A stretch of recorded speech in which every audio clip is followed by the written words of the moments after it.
put the waiting room, so they're going to have to be admitted. And it looks like even the students have to be admitted. So, okay, so I'm going to get started. I'm very excited to welcome MK Czerwiec, and just thank you everyone for coming. Thanks to my class, I want to say, first of all, for being here, and also for folks who've come from far and wide to join us.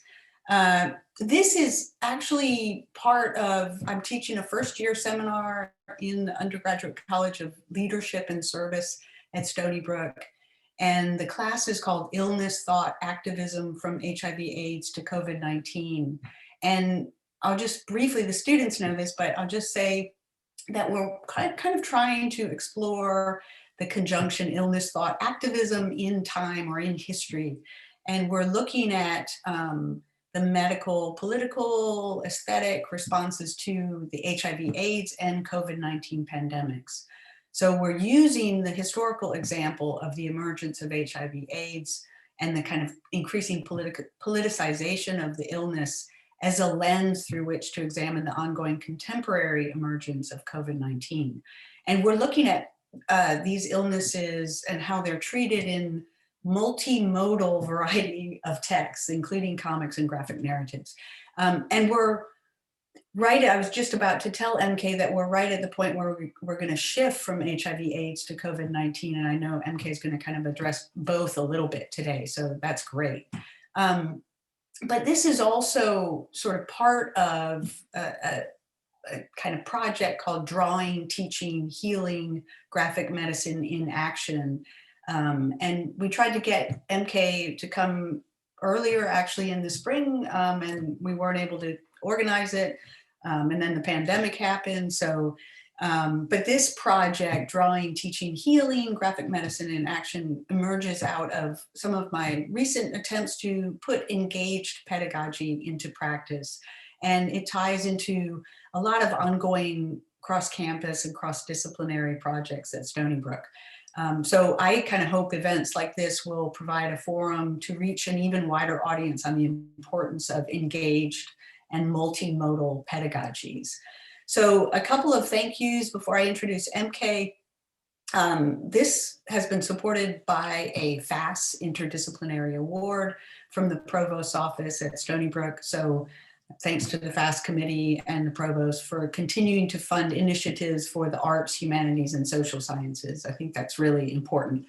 And I want to thank Kay Sohini Kumar, who's on the call, who designed the logo for the Drawing, Teaching, Healing project, and also the flyer for this event. So thank you, Kay. And also folks, some of the graphic medicine folks know Kay is working on an amazing graphic dissertation, so watch out for that. And then I want to thank Jackie Donnelly, the amazing administrator in Women's Gender and Sexuality Studies, who's helped with all the details, sending out the getting registrations and sending out emails and everything. So thank you, Jackie. So I'm delighted to introduce MK Czerwiec to you today. MK is a nurse, cartoonist, educator, and co-founder of The Field, and not just the whole field of graphic medicine. She is the creator of Taking Turns, Stories from HIV/AIDS Care Unit 371, which my class has read in preparation for MK's visit. MK is also co-author of the Graphic Medicine Manifesto and editor, and I've just read it, MK, it's fantastic, of Menopause, a Comic Treatment. All of these publications are from Penn State University Press as part of the incredibly influential graphic medicine series. And Penn State Press has also just launched Graphic Mundi, if I'm saying that correctly. The first title in that imprint is the timely comics anthology COVID Chronicles, and that's literally just come out, right? And MK, you have a piece in that, and so does Kay. So watch out for that. Maybe the next time I teach this class, I'll use that as well. MK co-manages the website, podcasts, annual conferences, and online community of graphicmedicine.org. And I have to say, and there's lots of folks on the call who go to this conference, this is my absolutely favorite conference to attend. It brings together comic artists, healthcare practitioners, and boring academics like me. And graphic medicine is more than a conference. It's a community of people from very diverse backgrounds who put graphic medicine into action as a practice of creativity and care. The medicine in graphic medicine is not just the institution of medicine, but also a kind of remedy for bettering both individuals and institutions. And the spirit of the annual gathering, no doubt, owes much to its founders, M.K. Czerwiec and Ian Williams, who are kind of multi-skilled artists, healthcare practitioners, thinkers, and to use an important word from Taking Turns, really nice people. So I'm grateful to have met them and learned from them. And I won't miss the conference if I attended every chance I get. So MK regularly teaches graphic medicine at Northwestern Medical School, the School of the Art Institute of Chicago, the University of Illinois Medical School, and the University of Chicago. She is an artist in residence at Northwestern Center for Medical Humanities and Bioethics, and she's received a senior fellow of the George Washington School of Nursing Center for Health Policy and Media Engagement. She's served as, and a Will Eisner Fellow in Applied Cartooning at the Center for Cartoon Studies in White River Junction, Vermont, where there was a graphic medicine conference. And in a kind of really recent, exciting new development at the journal Literature and Medicine, where I'm on the editorial board, MK is now the comics editor for the journal. So without further ado, please join me in welcoming MK Czerwiec. Thank you. Thank you, thank you, thank you. Okay, I'm one of those people who feels the need to narrate what I'm doing if I'm not looking directly at you and talking to you. Can everyone see my screen? Yes. Thank you. Appreciate those affirmative responses. You've already gone through all this, so I won't, but thank you very much. I would like to ask for your help while I do this lecture. One of the things that's really hard when you do a lot of lectures is at the end, and I tend to be one of those lecturers who throws like a million things at you because I'm always like thinking like of connections and I'm going to throw a million things at you. And you're going to probably have ideas and thoughts and responses and questions as we go. Could you do me a huge favor and put those in the chat? So I want this to be an active, engaged encounter with you, because if I turn this off, and so we're all trying to make the best of having to do all of this through Zoom, right? Otherwise I would have been in person and gotten to meet you and have dinner with you and all that wonderful stuff. So one of the ways I love to make the best use of Zoom is that it allows us the ability to know what you're thinking while you're listening to me. I can't, we're not having a conversation, so you can tell me what you're thinking. Like, and even if it's as simple as like, oh my God, I didn't know that was a thing. Or like, I've read that book and it's great. Or, I didn't understand that question or that statement you just made. So that when I turn this off, we can get away from what normally happens when I do a talk in person and I say, any questions? And we all just stare at each other awkwardly for at least 20 to 30 seconds until some brave person, usually the teacher who wants to get things rolling, is like, well, asks a question of something they already know. So if you'd help me out by putting things in the chat, we can be more interactive. So the most exciting thing, I cannot see the chat now, is when I turn off my slides, I look and it's going to say like, 42, and I'll be so excited because we'll have a lot to talk about. Moving along. So I mentioned in Taking Turns that while I was working as a nurse, I started making comics, and I don't expect you to read these, but this is sort of the visual for that. These are the kind of some of the earliest comics I made, and they were really trying to do the job I talked about there, bridging the gap between sort of out of the hospital and in the hospital.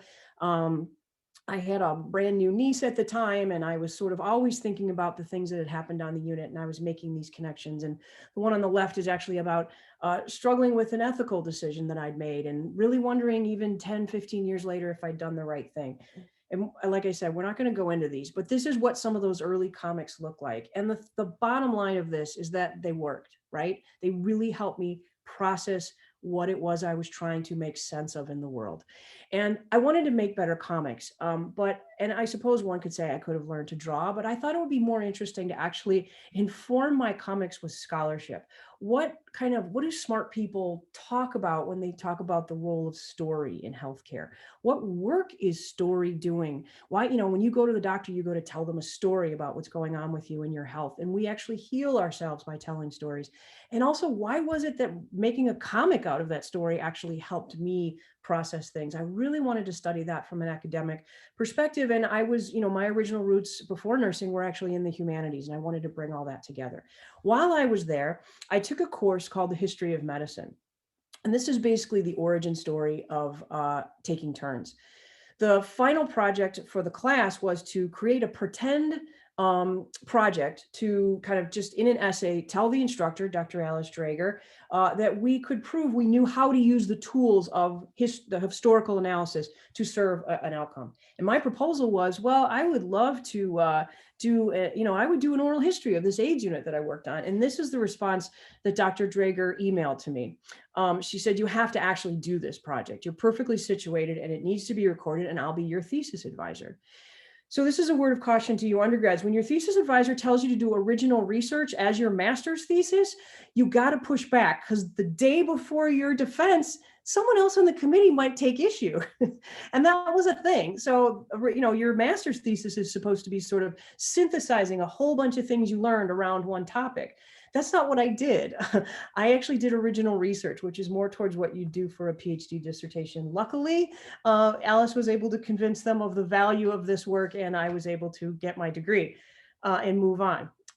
But one of the things that came as a huge shock when I started to look at this fictional project I might do is that I could find all kinds of things about other AIDS units. So the San Francisco Ward 5A, 5B, which was the AIDS unit in San Francisco General, which I believe is thought to be the first one in the country, has an entire archive in the California history library system. But as it turned out, I found in my research, no history had been recorded about Unit 371. I truly thought back then that I would just go and start surfing the internet and I'd find all kinds of references, but that wasn't the case at all. Unit 371, the unit that the book is about, was one of the earliest dedicated units. In fact, Dr. Moore says at one point when they were trying to figure out how to manage the chaos in this hospital, he went to that Unit 5A to sort of see what they were doing and how they were doing, and brought that model back to Chicago. And the unit itself is actually known for providing patient care that was cutting edge and highly respected, very respected. It gets shout outs now in some literature and some historical documents that appear as this really amazing place.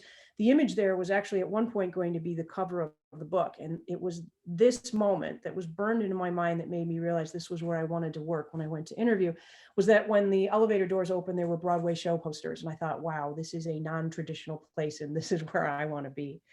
But yet, as I mentioned, even despite all of that, there was no formal record of this place that existed. And the drawing there, these are all, a lot of these watercolors that don't appear in the book were all kind of concept drawings I was doing initially. I was trying to figure out the visual style of the book. But what I was drawing there were these registers we had that were like accountant's books.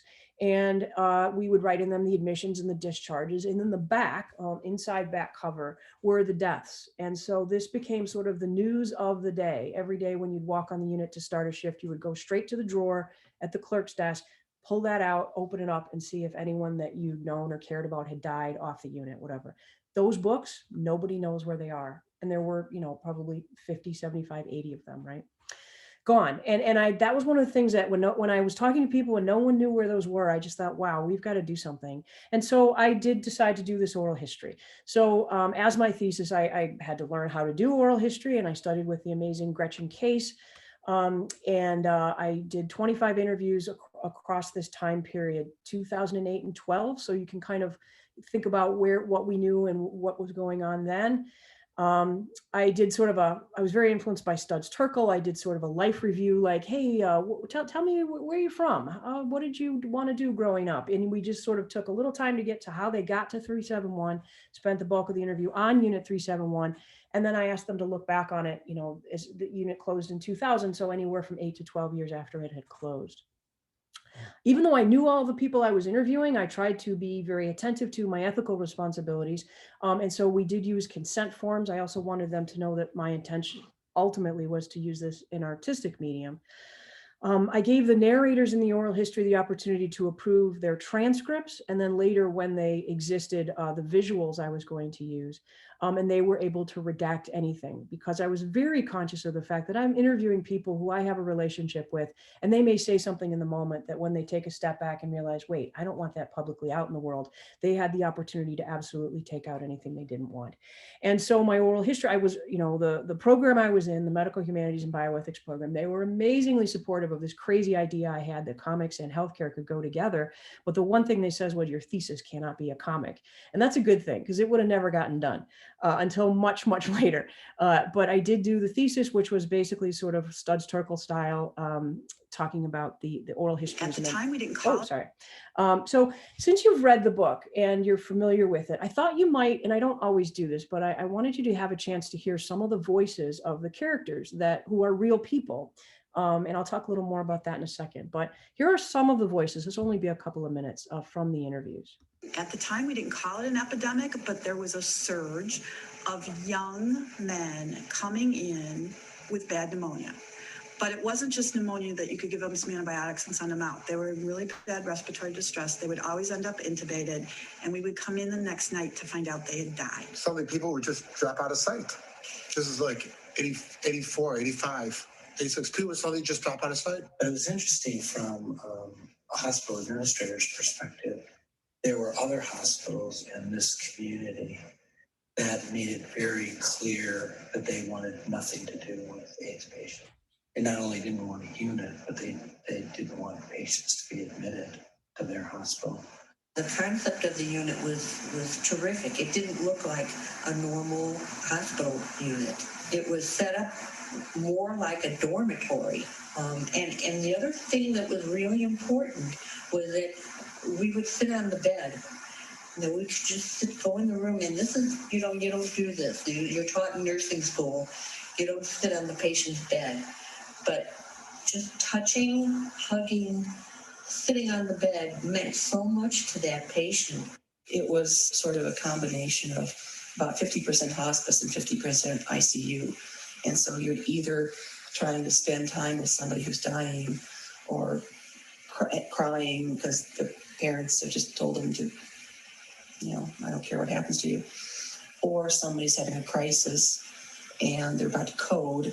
And so you got to run in there, so it was always a little frantic. But there were times too where, we would fall in love with some of these patients. There were times, I remember laying on a patient's bed with them and, reading the newspaper, because he'd gone blind and there was no chair there. So just to move over, I'm getting up here and we just lay there and I'd read him the newspaper.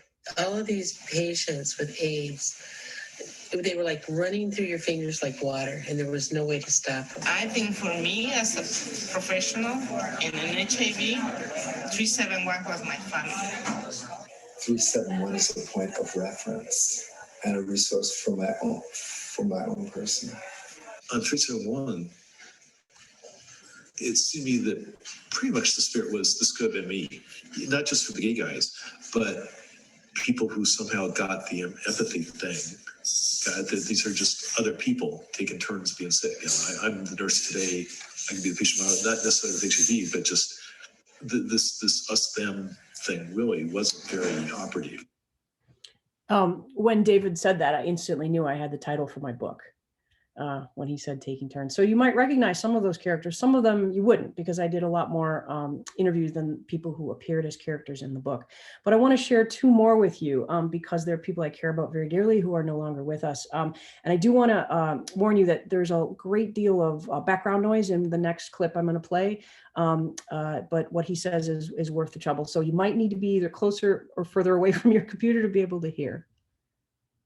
Prior to AIDS, the patient would go into the doctor's office and the doctor would be the man in power or the woman in power, but usually the man in power. And the patient would sit there and take the advice and leave. But when AIDS hit, there was conversation going on between doctor and patient. collaborative. I mean, those few little vignettes I gave you, they were just like little touchstones, and there were hundreds like that. You know, I see the faces as we're talking. I see the face of this guy in that unit, and the face of this guy dying in that unit, the face of that mom and dad, and the whole family sitting around going nuts. And, you know, I see it all as we're talking. You know, every death, it kind of reminds you about every other death you ever had.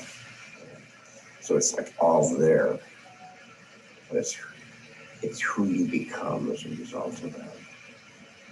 You know, you can alienate yourself and distance yourself. Don't think about it, not gonna think about it. Or you can simply be there and, you know, more than once, take as good a care of the patient as you can and take care of yourself too. And when I interviewed people, they gave me photographs. And so in addition to all those interviews, after I'd finished my thesis and I went out and decided how I was going to turn this all into a comic, I had a lot to try to figure out how to put together. So I had a lot of photographs there of the people in that time. I had all of the influences I'd collected during the course of my degree. Of course, the narrative medicine program, I had the wonderful opportunity to study with people there and think a lot about that work. And as I said, what do stories do? Why do stories help us heal? And then, of course, the work Susan Sontag did, writing about the metaphors we use to think about our bodies, and specifically about AIDS and its metaphors. As I mentioned, Studs Terkel, a fellow Chicagoan, very much influenced by the work of Studs Terkel.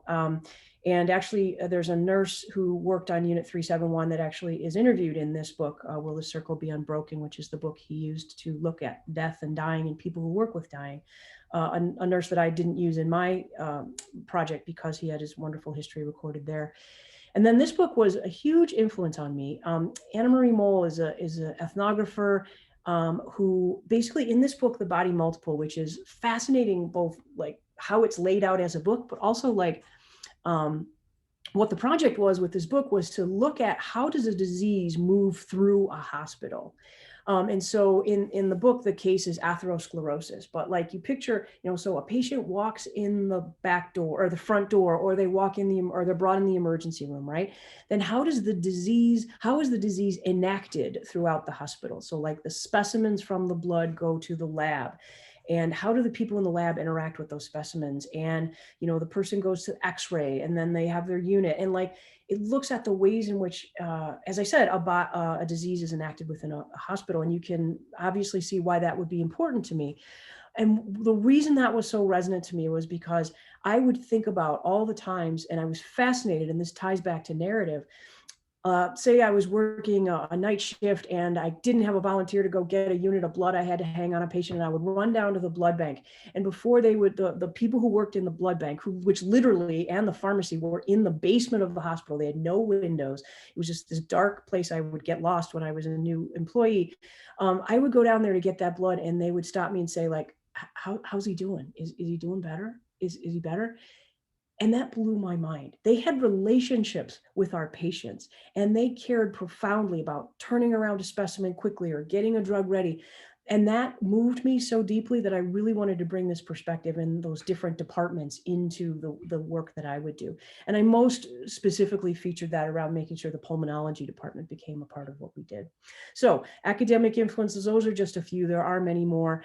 Comics influences, of course, all of us who do nonfiction comics stand on the shoulders of Maus, because in a lot of ways it was sort of this really kind of mainstream way of showing that you can do serious work in this medium, right? Maus, if you're not familiar with it, is an oral history also of a father telling his son about their experience with the Holocaust. And the story of the book is told using animal avatars, and it's very powerful.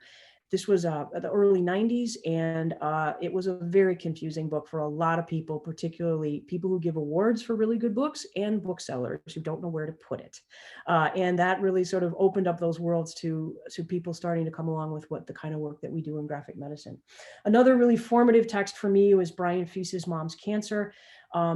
Finding this the second to last semester of my education in the medical humanities made me stop and say, whoa, this is amazing, and this is exactly what I hoped this like comics could do, and Brian does it just above and beyond. Linda Berry, lifelong influence, just the way she thinks about comics. I mean, I was reading Ernie Pook's Comique, and that really was one of the first things that showed me that comics don't have to be funny. You can tackle serious topics in them.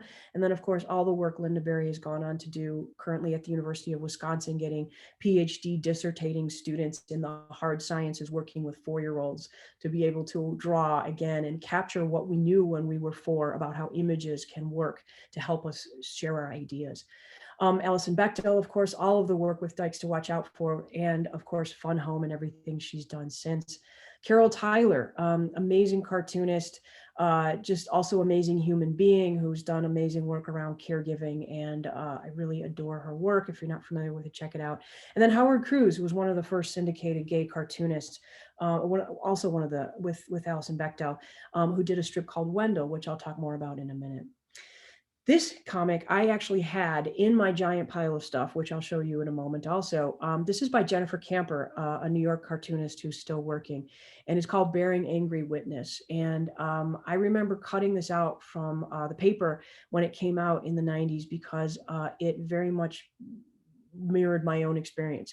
These particular things like your address books, like not wanting to recopy we wrote our address books by hand back then, not wanting to not copy or get rid of them because the address of the people, so many people that were in your address book and they had died, right? Apartments that became available, only because so many people had died, right? This is what life was like at that time. And this was a very, also a comic that very much informed the way I work. Other influences were Angels in America. I actually went to see Angels in America in the first touring company, which was in Chicago. Very influenced by that, and a film called Longtime Companion. The end scene of my book taking place on a beach is actually an homage to the last scene in this book. And I have a beach very close to me here that very much looks like the beach and if you've not seen, you can actually just YouTube, I did this last night and got all misty. You can watch that last scene. And it's just this beautiful, beautiful scene. The other thing about Angels in America is that when I couldn't figure out how to finish Taking Turns, I would just rewatch the ending. That's another thing I did last night. You can do on YouTube. Just watch Pryor's monologue. The ending of Angels in America is just astonishing. It's hard to end a book, It's hard to get it started, but it's really hard to end a book. As you know from the book, Keith Haring and his work was always a big influence on me. As you've seen it even just appear. This literally was at Rush. There are 2 Keith Haring murals at Rush that I would walk by all the time in nursing school, as I say in the book. The AIDS, that comes up in the book also, the quilt project, the names project, the AIDS quilt, which is now too big to really be displayed anywhere and is getting a permanent home. The largest display was in Chicago at the time also. I'm really just going on about all of this stuff that I had to bring together to make a book, but I better speed up here. So this is some of the physical objects that I had. And I realized ultimately the best way to sort of frame it was the timeline, because if you think about COVID, right, we're a year into COVID, but think about as it started, we were obsessed with wiping our groceries down with bleach wipes. And we don't do that anymore. Why? Because we know more stuff, right? But like looking at what we did back then, you have to look at it not from the context of today looking back. You have to look at it from the context of that time and what was happening then. And I realized that's really important about AIDS, right? And this is this, just sort of real skeleton that I decided I would hang my story on. And I thought it felt too predictable, but I also realized because of that, it was really important. It's also really stark to look at this in contrast to COVID, right? In 1981, which is like every cultural thing that has AIDS in it will start with that New York Times article, right? Which was actually buried. It wasn't on the front page. It was buried in the paper. But for a year, it didn't have a name. For several more years, we didn't even know what caused it, right? So was it airborne? I don't know. Was it, what was it? And think about how that influences all of us, right? And then AZT came along and had some difference, but not that much. And then 1996, look at that enormous gap. So this is the first time I asked the question, why comics, right? Because you get asked that question a lot. Why did I choose to use comics for this project? I think it's because this is really important to how I like to use comics. They can help us think and integrate information across multiple, often conflicting registers, right? So like things that are past and things that are present can all appear in the same panel in a comic, right? I can have a conversation with my mom when she was 20 and when she's 92. We can do that all in one panel of a comic. And you see in the example of the panel I took from the book, I can have the spoken and the unspoken all very visual there. I could have micro and macro. I could have a country having a conversation with a virus, right? I can work on all those registers in one panel. Same for internal and external. And as you can imagine in graphic medicine, being able to see what's going on inside the body and the impact on the outside of the body is really interesting. Present and absent, all of that. And so I just love that comics can do all of this. So, you know, you dive in and you just start doing the work. And this is the least glamorous part of the project, which is where you're just plugging along day after day. And the book itself took about 1.5 years to write and 1.5 years to edit. This is a process photo of kind of, so I did all of the pencils on paper. I can't draw straight lines, so I used gridded graph paper, 1/4-inch grid graph paper, and made it really easy to make all my panels the same size. These are the ink pens, and so I did the inks on paper. And I found that penciling and then inking, and I'm saying this because I know some of you in the class are going to be making comics, penciling and inking is really fascinating. I actually hand lettered this entire book because Linda Berry says that's what you're supposed to do. And I found that from when I would pencil it, and I used a hard pencil, so it made a very light mark. From when I penciled it to when I would go in and ink it, I thought of a better way to say something or a more efficient way to say something. So I could actually, it was part of the editing process. And I found that really fascinating. Also, it makes it a lot easier to correct mistakes. So I ended up, and then I would ink it, and then I would scan those pages into the computer and do the colors on the computer. So I ended up with this big stack of papers. As I said, this was the cover at one point, and here I was thinking I was done. And boy, was I wrong. I gave it to a lot of smart people to look at, and they had a lot to say about what I had not communicated, what I was not clear about. And I'll show you one example. So these are all things that needed to be changed, right? And I thought I was done. It was another 1.5 years before I would be. But I'll show you an example. So you've seen this page in the book, right? It's this sort of Aaron Sorkin walk and talk through the unit. Originally, if you look down on the light board there, that's what that page was. That was Karen Coleman, the nurse manager's oral history. And as someone very kindly chose the phrase missed opportunity to help me realize, duh, this is a visual medium, make it visual, right? So the pages that are hanging in the window there are what that page turned into. And I know there are still some missed opportunities in the book, but I did try to take advantage of many of them as I could. So think about that as you think about editing comics. And I want to just take a second to talk about characters in the book that you've read. So there are characters in the book that were part of the oral history, as I showed you, that turned up. Any words coming out of their mouth are words they actually said. I mean, you literally, I'm putting words in their mouth, right? And those turned into their pages. So the characters that are people who talk about their work, those were all people. That's how the oral history ended up appearing in the book. The only patient who is a crossover, who's a patient character, but also ends up being an oral historian, is Roger. And I can use his name, I can use his oral history because he consented and was actually part of the Chicago Gay History Project, was very, very interested in being a part of, he called himself the tribal elder. He really appreciated that role before he died. But any other patient character is not a person that actually is real. All the other patient characters, because I have an ethical and legal responsibility to not divulge information I know from people's records, and they're not here to consent to the process. These are hybrid characters. I brought the story of one person, maybe the background profession of another person. I brought each of them, so maybe 5 people came together to be one person. And each of those 5 people are very real, but those are only known to me. And these can then be fictitious characters in the world. And then you send off some files, and one day then a book just shows up at your front door. And quite honestly, it's very weird that it is sort of how it goes. But I was very grateful for how they did it.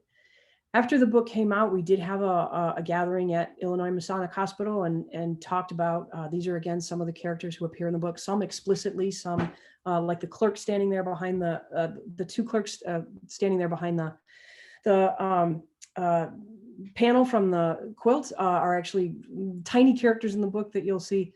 That you see the young woman standing there at the far edge of the quilt next to, that's her mom, who was one of the volunteers who's pictured. She was a tiny baby when the unit was open. She was born while her mom was a volunteer. And so that at the reunion, that was her as a young woman. So anyway, so that's some of the people who were in the book. So I'm going to pivot now. So when I finished the book, I learned this from Katie Green, who did Lighter Than My Shadow. I had put an embargo on all information about AIDS while I was working on the book. because I didn't want to sort of have that seep into, I mean, I had obviously read anything that come out before, but anything that came out during the time I was working, I didn't want to seep into influencing me, or look at it and go, oh God, they've done such a better job than I could have possibly done. Why am I doing this? So after I was finished, I went to the National Library of Medicine. I started researching the relationship between AIDS and comics that existed. AIDS had come up veiled in superhero comics as a reference point. Please don't ask me about any of these. Perhaps there's someone else on the call. There was the hemoglobulin, who was supposed to have been some sort of reference to HIV. There are people here, there are people, scholars who studied this. That's not me. And this is a thing that ties into something I was talking about before we started, relationship to COVID. I was told basically by the National Library of Medicine, who brought out like 2 big boxes, but nowhere near as big as they should have been, that it's almost too impossible to have cataloged all the comics that were used by public health departments because they were ephemeral. Matthew No, who's on the call, could tell you more about why libraries can't really catalog zines easily. They were not uniformly archived. They were worldwide. A public health department would use it, and then it was just sort of lost to history. And so I was able to look at a few things. This is a comic that actually appeared in the back of an Archie and Jughead comic in 1988, which is pretty early on for this sort of like effort to get the word out. You know, we need to learn, right? We don't need to judge, we need to learn. This was one from 1988 out of Seattle that if you see that POCAAN, is the People of Color AIDS Action Network. That was a comic to kind of just look at, it was educational about how to avoid contracting the disease. Bleach Man was a comic, this I found from the San Francisco AIDS Foundation. It was done in English and Spanish. Again, this was just a floppy comic. Fortunately, someone saved one and then donated it back to the National Library of Medicine. And then anyone who lives in New York and knows that you do comics and AIDS will talk about the Decision Project that appeared in the subways, and it was based on kind of a telenovela. We were, you know, sitting on the trains looking at the story of Julio and Marisol, and will they get together? Will they not? Will they have sex? Will they not? How will they do that? Will he tell? Won't he? And they used the drive of the narrative to bring along information to learn about HIV and AIDS. This is a really wacky story. I don't know if anyone's seen this, but one concert of a Madonna concert, they distributed a comic that was sort of a very traditional comic book style that was in reaction to sort of like this kid in a classroom who doesn't want to sit next to someone who has HIV. And then it was this sort of talking heads expert comes in and talks about how you can get HIV and how you can't. This was the last page. It was done by Amphar. But it was only distributed at one concert, which is kind of a bizarre blip in history. And then, of course, there's a lot to be told, a lot of history to talk around these safer sex comics that the gay men's health crisis created and funded and distributed in New York. And also then the interesting story that came out of that was that Senator Jesse Helms actually got a bunch of copies, photocopied it, and distributed it in Congress in 1987, and got on the floor and said, if I believe the American people saw these books, they would be on the verge of revolt. This material promotes sodomy and the homosexual lifestyle as an acceptable alternative in American society, and used that to get money out of a 1988 appropriations bill because we can't fund, look, this is what our money is going towards. And of course, the horrible crime of this was that there was no federal funding going to the gay men's health crisis to create these comics. It was just used to manipulate his agenda. And so, you know, I think in some ways it was something people were very conscious of. How do you represent a disease that involves, you know, pretty explicit activity between adults and do it in a way that is creative and still gets information across? So I found this one particularly amusing, that you could actually just turn the condom into a character that can talk and talk about how it needs to be used. And in terms of activism, when I think about AIDS comics, I feel very strongly about Danny Sotomayor, who was a Chicago cartoonist. He had been syndicated in gay papers around the country, very active in ACT UP in Chicago, and he was a cartoonist. And this page from his comics is actually his panel in the AIDS quilt. They literally just blew this up, reference to George Bush the First. And you can see what it says there. And he had a very angry pen, and he was angry at a lot of people. Rightfully so. This is him that's meant to be Jesse Helms, and his reaction to what the work that Helms I just referred to was doing in Congress. He was very angry with the Catholic Church. This is a reference to Cardinal Bernardine in Chicago, who was being thought he was being very progressive by saying we're going to have a mass to honor the people that died of AIDS, and that made Danny and the gay community at that time that he was representing very angry. We don't want your pity, we want respect. He was very angry at the drug companies who he felt that were actually making a great deal of money based on the suffering of people with the disease. And the beer vendors who would give a little bit towards AIDS, and of course were selling their products in gay bars and and there was a boycott of Coors beer at one time for that reason. And even the gay community itself, he felt that when the first Gulf War happened, AIDS activists turned to another shiny thing to be upset about and abandoned the AIDS project. So his work has not been properly archived yet, and I hope that it will be. I have talked with people, someone tied up the rights to his work, and so it's a question of what's going to happen to them after that. But he was an amazing artist, and I feel like every one of these comics deserves like a contextualization of the important work he was doing. So 2 early anthologies that came out had to do with these were fundraisers, first in the UK and then the US. Lots of different cartoonists appeared there. Gary Trudeau actually had a fictional character from 1976 who had come out in the paper, come back and actually died in the strip, and is the only fictional character to have a panel in the quilt. I mentioned Howard Cruz. I'm just going to get through this quickly, but he was doing fictional comics about gay life at the time. And he said, I made several tries at doing a narrative, but it felt that everything I came up with was trivializing the disease. And it was something people were dying horrible deaths from, and I couldn't make it a casual comic book plot device. And I interviewed him about his work with HIV and Wendell. And he passed away not long ago, but he was a great man. And he was very sensitive in my point in raising this and how he dealt with it. The first kind of more full-length thing was David Wojnarowicz's diary. He had worked with James Romberry and Marguerite Van Cook, who are still working today, to illustrate this book, 7 Miles a Second. And it had several publication points, but it's a very dark and difficult story using the comic style that you can look into if you're interested. This was actually originally done in French that was translated into English. It was about a serodiscordant couple. The woman has HIV and the man does not. Pedro and Me was the first reality show, was a show on MTV called The Real World, and they had brought people together to live in a house. And this is, pretty early on in the epidemic. And so there was this fear and stigma around being HIV positive. And Judd Winnick who was a cartoonist, found out his roommate had HIV. And this is sort of their story. It's a wonderful book. I want to talk a little bit about the changing imagery of the virus, and then we'll move on quickly because I know we're getting close on time. So early on, we didn't know what HIV looked like, right? So this is what it ended up looking like when the virus itself became a character. Almost always green, which I found fascinating. And I talked to a colleague of mine who thinks about these things. And we'll talk about that towards the end when we pivot back over to COVID. And then once, of course, there was a visual for the virus, and this is a later book, obviously 2013, we have the spike proteins, and it becomes this sort of scary, very scary character that's forcing all these pills, the new antivirals down the character's throat, which is really interesting because, and I'll come back to that image later. Oh no, here, I do talk about this here. So this is from a project in which it was a maternal disclosure educational comic. And either the mom or the child, or the mom and the child, had HIV. And so you didn't want a character that looked super scary, right?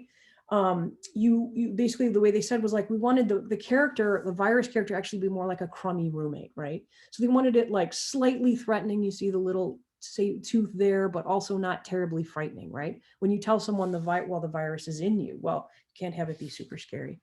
And interestingly, the only image I found of the virus itself, and I'm sure someone can prove me wrong, but I've done a bunch of digging, that was not green, was this one, which is really interesting. This was already in 2016.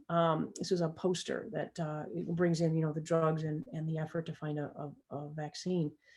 And we will revisit that. We're going to pivot to COVID comics now. And as Dr. Diedrich said, it's an interesting time because you're going to start looking at. And so I wanted to make sure I wasn't spoiling what you'll be looking at when you pivot to go to look at COVID comics. But also, it's been a year and there's a lot there. And so I wanted to kind of highlight a little bit for you. Each of the single images you'll see are full comics that you can see on our site.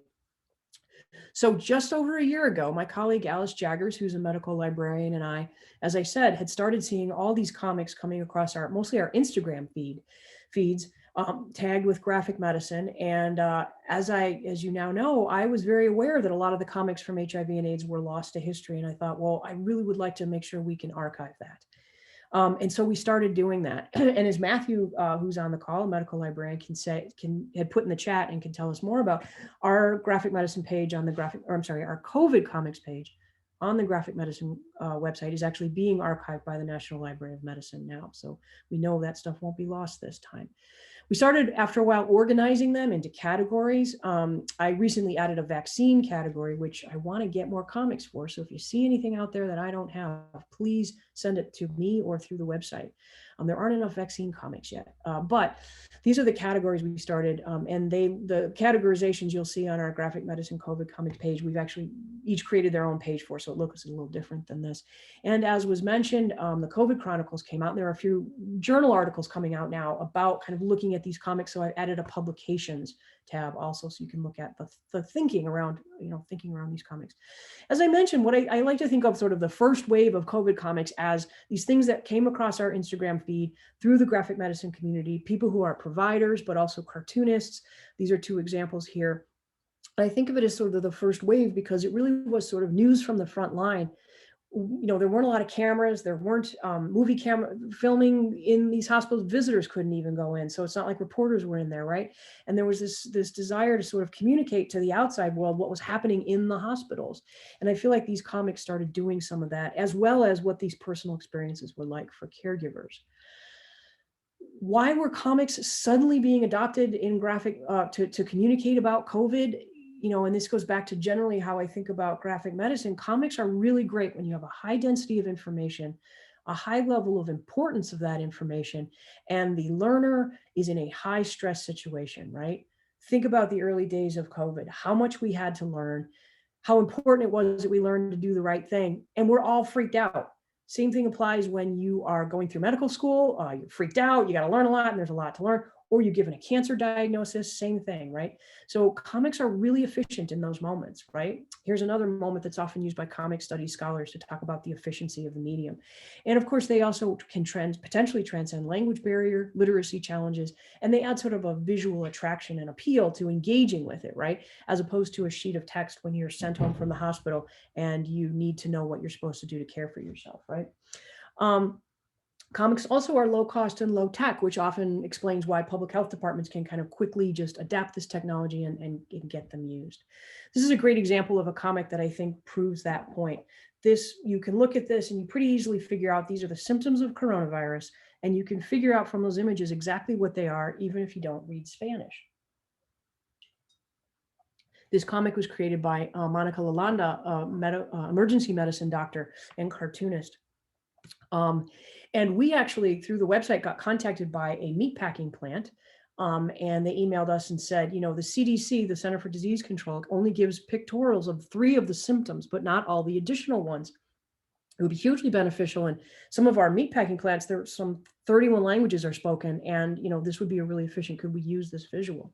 And that was Monica's decision whether she gave them permission to do that or not.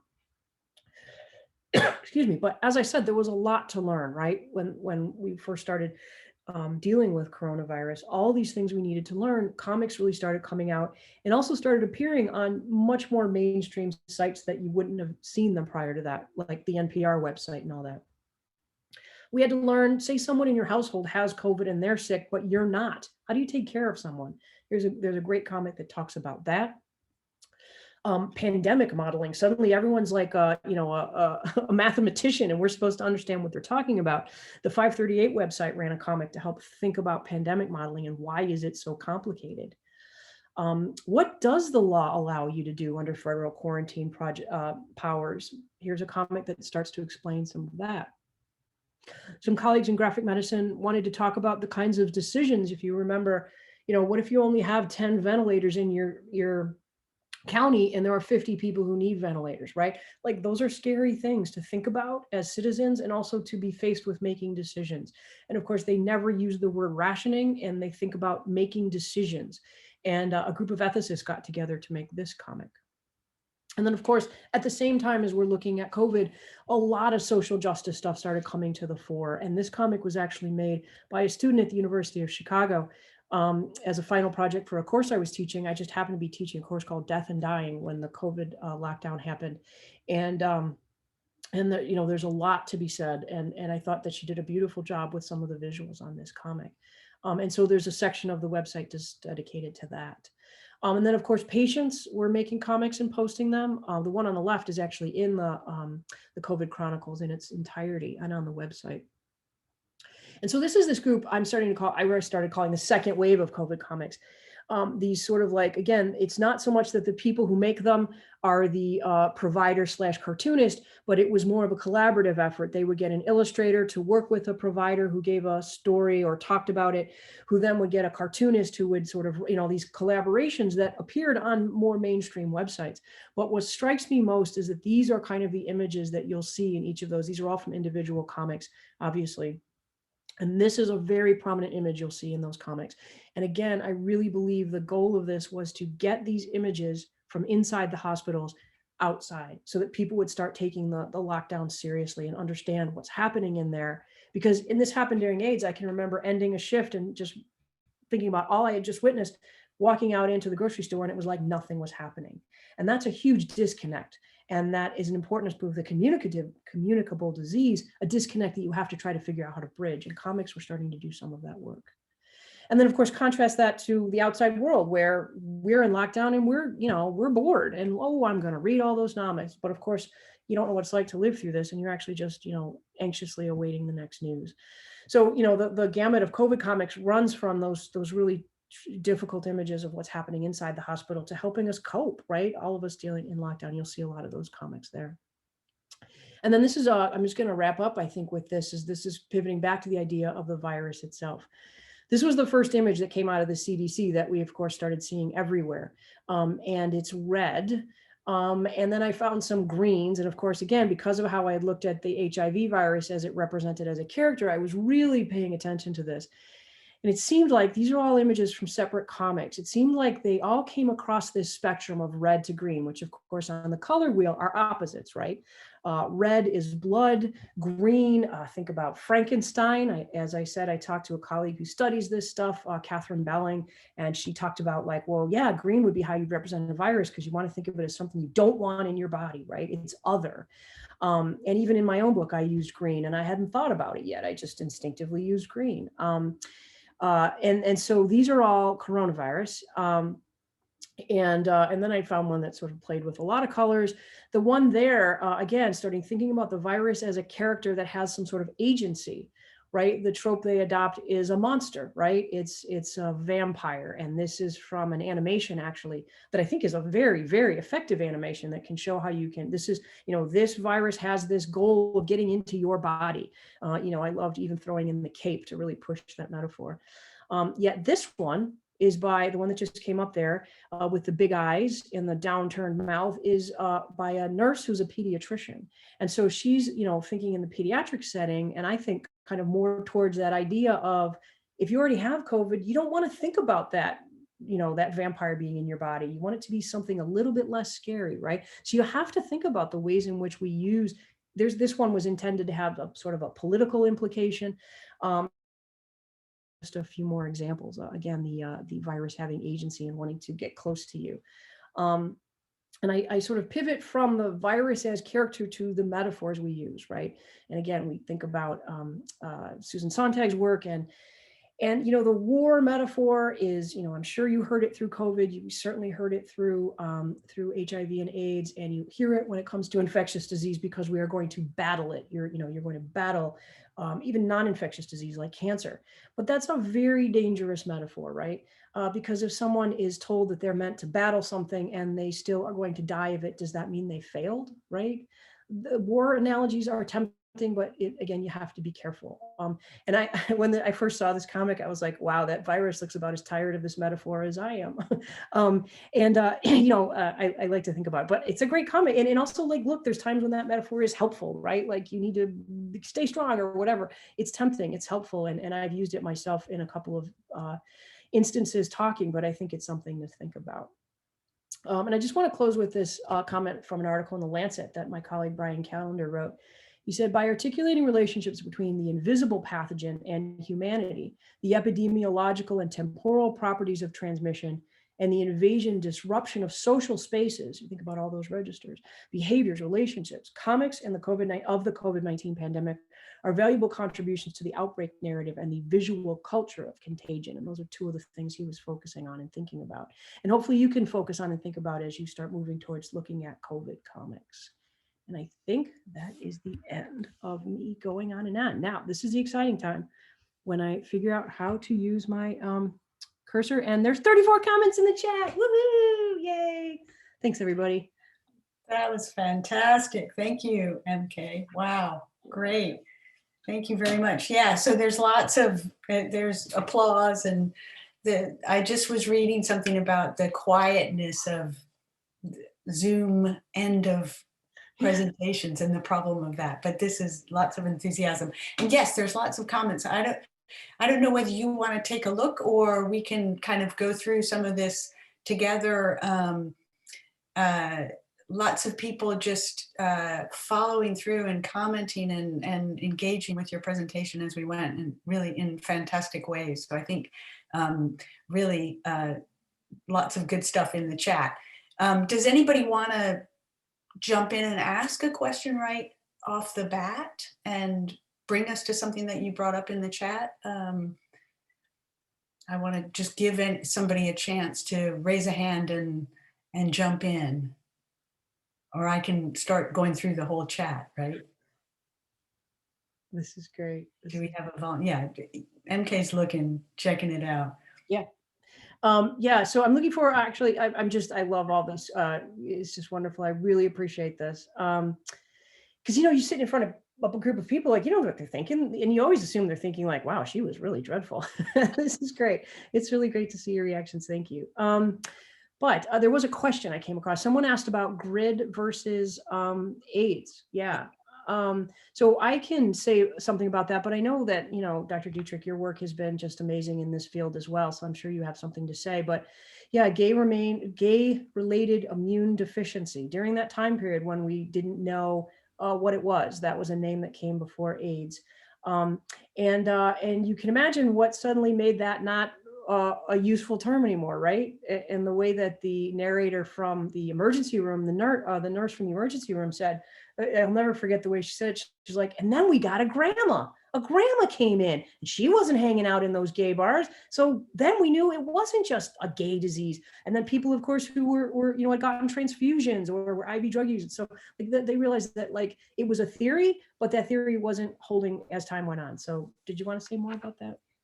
Yeah, I'll just mention that the students in the class know that, we read some of the interviews from the ACT UP Oral History Project, and folks know that Sarah Schulman, one of the first questions she asks is, when did you first hear of AIDS? And she uses the word AIDS, and most of the people who respond kind of say, as you did, MK, there was a period of time where this thing wasn't named. So first there's a period of time where it's not named.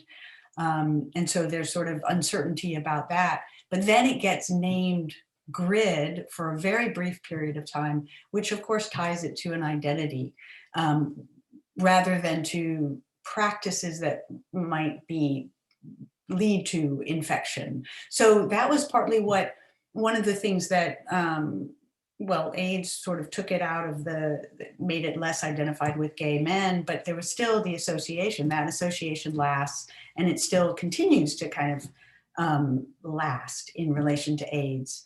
And so this is one of the things that safe sex education was really interested in, was talking about practices that might lead to transmission rather than identity, right? You don't get AIDS because you're gay. you might get AIDS because you have anal sex with somebody who has AIDS. And so even in public health, this is why people began talking about men who have sex with men rather than gay men, because not everybody who has sex with men, not every man who has sex with men identifies as gay. So we want to sort of get at what's causing the transmission, not the identity. Yeah. Yeah. And I encourage people also to look at the comments that Mario has put into the chat, because they're absolutely also a student of this time frame. Thank you, Mario, for those wonderful comments. Yeah. And I see somebody following up saying, linked to GRID in the COVID context, are there correctives from the way the virus was initially represented? Do you want to, I mean, I think that's interesting in terms of, I was shocked by the look of the the HIV virus looking a lot like COVID. So are we seeing a change in representation of COVID at this point? Oh, you mean like as character? Mm-hmm. Yeah, I think what it's interesting is that if even in that slide, you see that it's tied very much to the visual style of the artist, right? Is it a loose style? Is it a tight style? Is it meant to have a rhetorical point to be scary or not to be scary? Yeah, I mean, those are the changes I'm seeing, because from the beginning we had, it was not a photograph, or it was obviously a medical illustrator's representation, but I mean, look at the accuracy of that first image versus the first images you saw of AIDS, right? Is that the question you were asking, or? Yeah, and I see Karen. Karen, do you want to jump in? Because you've got a response that I think is good as well. There you are. I see you. Yeah, you're on camera.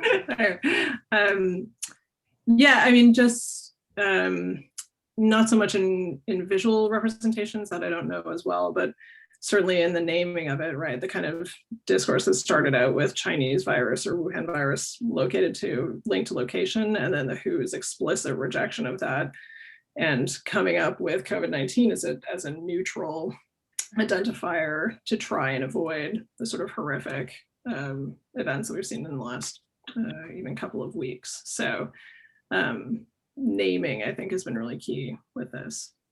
Yeah, and there's some great comics on the site that you'll find. I believe there's one that even is about like, look, I'm from Wuhan and I want to tell you about where I'm from. It's not about a virus, right?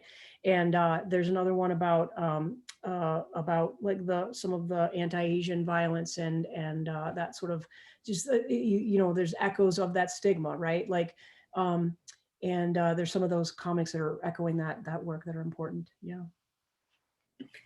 I noticed, and I'm just kind of going through the chat, so folks feel free to jump in, especially students, because I know you've put some comments in the chat. But there was a lot of interest in being able to hear the voices. So I think maybe you could talk a little bit more about, because that's multimodal as well. Like, so with the comic, you get the verbal and the visual, but then what's missing is the voice. So maybe you could talk a little bit about what gets lost in the translation into a comic from this oral history interviewing. And jump in, people who commented on this, please doesn't need to be a dialogue with me and MK, but that's really the interesting thing, is what you capture but what also gets lost in the translation to this medium. Yeah, absolutely. There is so much left behind. I mean, that's the thing about when you do, one of the amazing things about oral history is you get so much. And you can imagine from all those interviews, I could use so little to serve my narrative, but like those people shared, their memories and their heartbreak with me. And I feel a great responsibility to not just put their words back in this context, but also like make sure that I very carefully archive all of those interviews and the transcripts and treat their memories and their histories well. But like, yeah, there's so much left behind. Certainly where people duplicated one another, a lot of people said a thing. But the other thing with doing oral history, when you do it in this great Studs Terkel way, is like, I found out someone I worked with had been at Stonewall. You know, I found out that people I work with had met Marilyn Monroe as a child, right? Like you get all these amazing stories, and you sort of, it's like it made me want to do an oral history interview with every single person I know, because people are so fascinating, and there's all these stories we don't hear from one another. But yeah, there's a lot that's still there, and I think that you know, I have to think a lot about, yeah, how I want to go back and do even more with some of the archive that I have. Yeah, and that's just one. And then it makes you think about, and then I always think forward as well to like the things that are happening now and the way in which we will take so long to process what's happening right now, and the archives of that, and the stories, and how people are going to, you know, after after AIDS, our AIDS unit closed around 2000. It seemed to me like there was a time when, and someone once did write about this actually in the Gay and Lesbian Review. I think he called this will to silence, that there was this time when we didn't want to talk about those years. Like we want to just talk about, like, you know, things have moved on, and you know, let's not talk about that. And I was trying to do this project during that time. And I remember feeling like, well, why, is it me? Is it something that my like hung up on this difficult time and I should just get over it? Like what, you know? And then I remembered that there was a time when I was in nursing school that suddenly these floodgates opened and people wanted to talk about what had happened during the Vietnam War, and wanted to talk about what had happened to how soldiers were mistreated when they came home. And I realized, oh, there needs to be a time when you don't talk about it, because it's so close, right? And we look at trauma studies, and they write about like kind of having a child constantly tell a story of trauma over and over is actually re-traumatizing if it's done too soon or not carefully enough, right? Or even adult, right? Like, so anyway, I realized like, oh, that was what was happening. And I just sort of kept moving and anticipating that the time would come when we'd be ready to start talking about HIV and AIDS. And now I'm thinking about that in terms of COVID. Well, a sort of a time when we don't want to talk about it for a while happens, right? Yeah. I'm just going to quickly say that because some students commented on this. Yes, in my class, they're doing a documenting COVID-19 project as their final project. Oh, nice. So what's interesting is there's options for that. And just to tell them all, they can do an interview, or they can do a comic, or they can do a kind of meme or poster, like a public health or a political poster or a meme. And I think you're right. That's really interesting to kind of think about the time to process or not. So what this would look like now in terms of what you might discover in trying to document COVID right now, what might be missing from the period of time that you might need to take to process better what's happening. So I think there's sort of the impulse to want to document. And then there's also the kind of like how people need to sort of wait and in a way live the experience rather than, you know, try to document it. I see a comment from Narissa about, Narissa, you want to come in and say some things about your comment and question about metaphors, the problem of metaphors. Yeah, thank you, Lisa. MK, this was a really beautiful presentation. And I was thinking how it's just a comment about the war metaphor. And I think it's already been touched on a bit by Lisa. I think it's more useful really for us to think about illness as trauma, illness as wound, illness as pain, because then it becomes so anti-American. We don't think about victory. We don't think about being victorious in a war. And I think that's a very American thing. I think this is a Cold War thing, you know? And I think it's so useful now to think about how everyone is traumatized, right? This is a global trauma. Not only is the pandemic a disease, but it is a trauma experienced by nations and generations. So this is all to say that thank you so much for your presentation. I have learned so much, and you know, I love your presentation as well. It was so useful. Thank you. Thank you. Thank you for your comments. And Mario, I don't want to put you on the spot. If you want, I really appreciate what you say there. Do you want to, can you say more about that or? Sure, and great to see you. So I think you know, when we're thinking about the comments that Marianne and Karen just made, it's important to think about how perceptions of vulnerability have an impact, right, on naming. So again, going back to the comments Lisa made earlier, even the switch from GRID to AIDS, right, really doesn't have the impact in terms of resource allocation and funding and treatment and technological advancement until Ryan White comes along, right? Because then now we've moved from saying, well, yes, there were these, you know, gay men who were dying in these various cities, and then there were people engaging in injection drug use that were dying in these various cities. And then we have a hemophiliac who, as an adolescent, hasn't engaged in any of those stigmatized behaviors, right? So suddenly there's a way in which now the narrative can shift and the government can say, well, it's not so much that we really care about those people that were dying before, it's that we're realizing other people are more vulnerable than we thought they were. So how do we prevent this disease from spreading in that same way in these other communities of people that shouldn't be affected by this illness? But that's a different narrative than necessarily saying, we feel really terrible that we didn't do enough to save people's lives at the time when they were actively dying.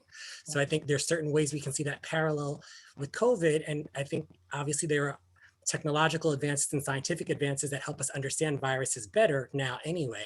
But in terms of the rollout of how we've seen in the space of a year, you know, not only these advancements in therapeutics and research regarding vaccine development, in a way that I don't think could have been activated quite as quickly or quite as easily had we not seen, unfortunately, the massive amounts of infection and death that we saw happen back to back, affecting huge swaths of the general population.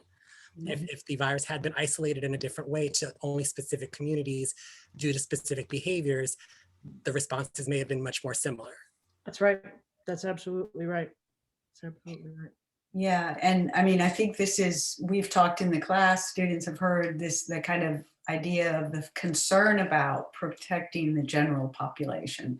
So, I mean, yeah, MK, maybe you can talk a little bit more about differences. I mean, I think between the experience, a lot of people have wanted to compare and say, we can learn from AIDS to kind of think about COVID-19. But of course, the experience, as Mario was saying, of the two illnesses are actually quite different. And one of the things I'm thinking about is the isolation of people with COVID. Of course, there was isolation of people with AIDS, but not because it was so super contagious, because it sort of wasn't, it's sexually transmitted or transmitted by sharing bodily fluid. So that's not super contagious, right? Of course, people were isolated because of stigma, but in the case of COVID-19, it's quite different in terms of that experience. So I wonder if you're seeing that. I saw that a little bit in some of the comics you showed, the kind of mediation, right, of the person who's in the hospital. So you have the healthcare worker who's the one who's having to not only take care of the patient, but actually also, you know, help them die in many instances, or be the person who's communicating with the family or facilitating communication with the family. I mean, that seems quite interesting in relation to COVID-19. Have you seen that a lot with the comics? Yeah, I you know, that page I showed of like kind of images from all of those, I felt like, you know, it was about technology, right? Mm-hmm. Technology of the machines, but also like the caregivers standing there with the iPads to try to communicate with, or the phones to communicate with the families, right? And if you think about during HIV and AIDS, we didn't have that. And the families weren't there, not because we wouldn't let them in, but because that person had been shunned from their families. Mm-hmm. And then we as the caregivers in that situation were the only ones in the room with them in many cases, because their families had kicked them out, and there was just different reasons why they weren't there. And we didn't have that ability to mediate. Instead, we stepped in and tried to fill that void as much as one can, right? And that's why the whole boundaries issue became very different. Yeah, I think that's one of the most sort of profound things about your book is this kind of, and the students know because they read some of the interviews in the ACT UP Oral History Project. So Greg Bordowitz, for example, talks about how in ACT UP, they would all kiss each other, like it was a greeting, that they would kiss in greeting because they were trying to show that they weren't afraid of the disease. And so this became a very performative and very important for destigmatizing. And I think this is what is shown so beautifully in your book, is this idea of the question of boundaries. And I know we have some folks who are studying, to be health practitioners, folks on the call who probably already are health practitioners. Of course, this idea that you don't necessarily touch the patient, and we've kind of gone overboard the other way, where you don't touch the patient necessarily, or you don't get in bed with the patient, right? Don't sit on the bed, these kind of things. But that was a practice that was very important for sort of destigmatizing. And I wonder if you could say, was that sort of unique to HIV/AIDS? It seemed to be quite a profound characteristic of the unit. Yeah, and it's interesting as stories emerge from, like, there's a great documentary called 5B now. Like, you see these same themes come across these AIDS units. The important role of art, the bonding between the staff and the providers, the sort of the important role of food. Like, that's something that came up so much in the oral history, and I kind of gestured to it in the book, but like, that was huge. The role of the food, that the community, that the gay community kind of literally coming in and stepping up as volunteers where families weren't there. Like, those are similar themes you see across stories of other AIDS unit. It's really interesting, but I do want to also point out, for example, in terms of, I'm not sure how this connected exactly, but I wanted to talk about this. There was a narrator who gave his story, and I know what it was, because it had to do with, like, you listen to Russ say, I just climbed into bed with that person, and you think, oh my God, you can't do that. We don't do that. And it kind of exemplifies how things were different there. But also you think about, Russ was very comfortable with this, but I had a narrator who redacted permission to use his oral history because he was really afraid that people would look with today's eyes back on what we did in that time and judge it harshly and say, like, that person, as I purposely had my social worker talk about boundaries and how he walked onto that unit and said, oh, we have a boundary problem here, and then evolved to realize that they were responding exactly the way that our patients needed to be responded to, and that we as humans needed to respond to our patients. But yeah, he wasn't comfortable with the comics thing either. He felt that was really minimizing his memories, and I totally respected that. And I tried to talk about mom's cancer and the context in which I was working in graphic medicine, which was really just kind of a startup thing at that time. But I respected his hesitation and his fears because they were real. I was certainly, until I got feedback from the world that I'd done okay, I was pretty nervous about putting this out into the world myself, because I would be so angry if someone read this and judged it. And not angry initially, because then that's a learning opportunity, right? It's like, wow, yeah, it really seems that way, but let's talk about what that moment was like. Let's talk about how you can't judge yesterday based on what we know today. But there certainly are people who would look at that and not want to be educated, right? Yeah. We have a few more minutes left. I'm gonna quickly, is Ashley there? Are you on the call, Ashley? Because Yeah, I'm here. Okay, I'm going to share. So the students did some annotations of your book, and I'm going to share Ashley's because I think it brings up some of the questions about art.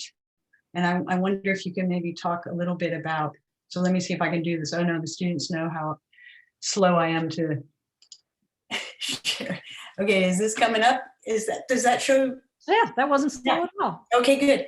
Yeah, oh, good. I'm getting faster. So Ashley, why don't you talk us through, so let me just say to the folks who are not students on the call, I do annotations in my classes. It's a really great way to get students to engage with kind of visual material, but also verbal material as well. And so they've been working on these, and Ashley did this page from taking turns. And so, and I warned Ashley that I might put her on the spot. Talk about this a little bit, because I think it brings up a really a key question that maybe we can finish with, which is about the art and coming to comics as the medium. So go ahead, Ashley. Yeah, Lisa, before we do that, can you put it on show? Yeah. Yeah, so we can see it larger? Thank you. Sorry, there you go. Sorry, Ashley. Hi, so after I finished taking turns, the one page that really stuck out to me was this one.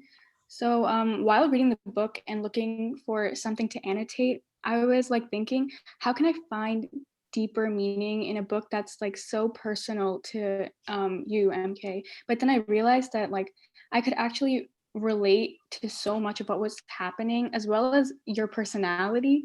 So in the first panel, I noticed that you're finding like inspiration in your food, and you seem a little distracted. So like even when I'm distracted or if something's on my mind, I look around myself and see what inspiration I can get for art, since I'm someone who loves art as well. And then I noticed that in the next panel, we see that MK is expressing her emotions through art, and she's painting that wood panel blue. And I thought like maybe this is a way for her to let out those sad emotions that she was feeling after Tim's passing. And then I see that in the third panel, I noticed that you drew a little mug with the red ribbon for AIDS. And that immediately made me think like, wow, she really has a connection to her job and her patients. And in the last panel, I saw that you painted 3 paintings, and each one includes Tim's star tattoo. And I had so many different interpretations of these paintings. And so the first one was that maybe each painting connects to each other. So I thought it represented your connection to Tim through your shared love of art. Or maybe that it showed how Tim came into your life and found you, since it kind of looks like that star is coming closer in each painting. And this interpretation was mainly because of the whole idea that stars are a source of navigation that we saw at the end of the book. And then another interpretation that I had was that the paintings aren't physically connected, but it's still a meaningful, like together they're still meaningful, which I thought could symbolize how even though you and Tim don't have that connection in real life anymore, your connection is still meaningful because of the memories that you two shared. And so after looking at it a little longer, I realized that these 3 wooden panels kind of look like comic panels. So I was wondering if this painting was maybe inspiration for your first comic. Like, did you maybe realize that telling a story through separate panels was something you wanted to do after painting on these larger wooden panels?